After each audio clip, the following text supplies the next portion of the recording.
या भेटीकडे कसं बघता? यापूर्वी काही भेटीगाठी झालेल्या आहेत. आज 20 वर्षांना ते स्वगृही गेलेले आहेत मातोश्रीवरती. आनंदाची गोष्ट आहे. मला असं वाटतं की उद्धवजींचा जन्मदिवस आहे, त्यांना शुभेच्छा देण्याकरता राज ठाकरे गेले. आनंदाची गोष्ट आहे. याच्यामध्ये आपण कशाला राजकीय पाहायचं काही. शुभेच्छा देण्याकरता ते गेल्यात.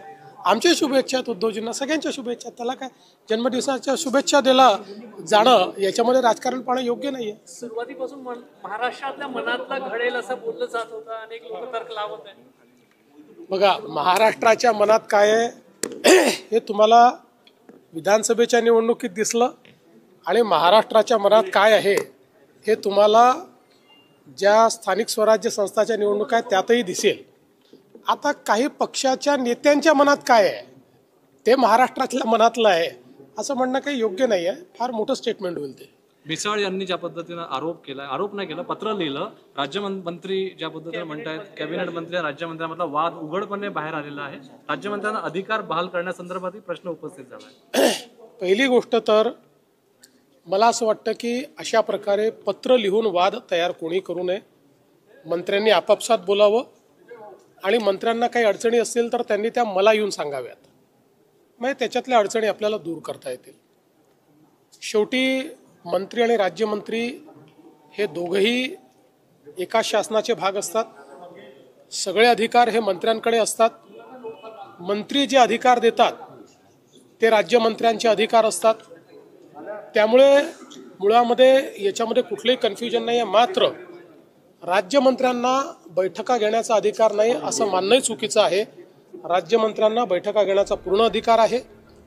पण अशा प्रकारच्या बैठकांमध्ये जर काही धोरणात्मक निर्णय असतील तर ते धोरणात्मक निर्णय हे मंत्र्यांशी बोलल्याशिवाय घेता येत नाही, किंवा ते घेतले तर त्याला मंत्र्यांची मान्यता घ्यावी लागते.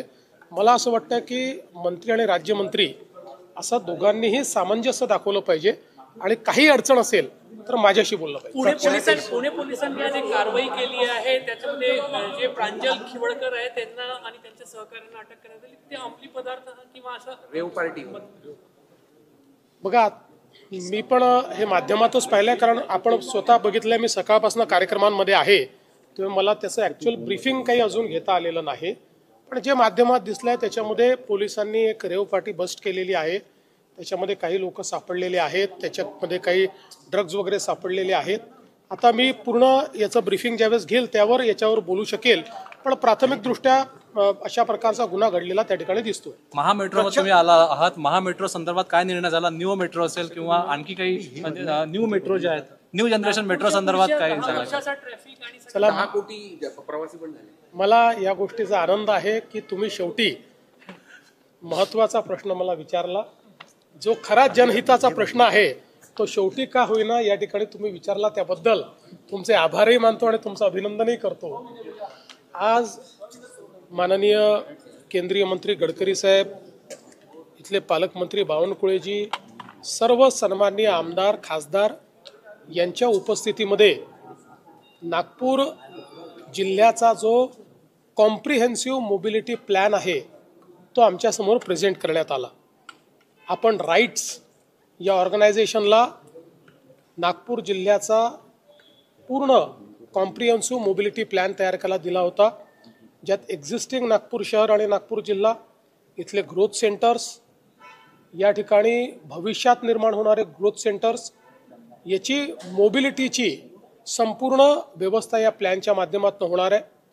या प्लॅनचे काही भाग आहेत ज्याच्यामध्ये मिसिंग लिंक्स जे आहेत त्याचं इम्प्रूव्हमेंट करणं, काही ठिकाणी रस्ते मोठे करणं, काही नवीन रस्ते निर्माण करणं, काही रिंग्स तयार करणं, काही ठिकाणी अंडरपासेस किंवा त्या ठिकाणी ओव्हरपासेस तयार करणं, काही ठिकाणी फ्लायओव्हर्स तयार करणं, काही ठिकाणी आपल्या ट्रान्सपोर्टेशन सिस्टीम करता व्यवस्था तयार करणं, बसेसची व्यवस्था असेल, रॅपिड मास ट्रान्झिटची व्यवस्था असेल, त्याच्यानंतर आपली मेट्रोची व्यवस्था असेल, याचं इंटिग्रेशन करणं, ट्रॅफिक सिग्नल्सचं इंटिग्रेशन करणं, ट्रॅफिक सायनेजेसची निर्माण करणं, फुटपाथचं निर्माण करणं, फुटपाथवर सायकल लेन्स निर्माण करणं, या सगळ्या गोष्टींच्या संदर्भात अतिशय कॉम्प्रिहेन्सिव्ह स्टडी करून पुढच्या 30 वर्षातलं जे नागपूर असणार आहे त्या नागपूरमध्ये कशा प्रकारे ग्रोथ होते आहे त्याच्याकरता लोकांच्या मोबिलिटीकरता काय काय आवश्यक असणार आहे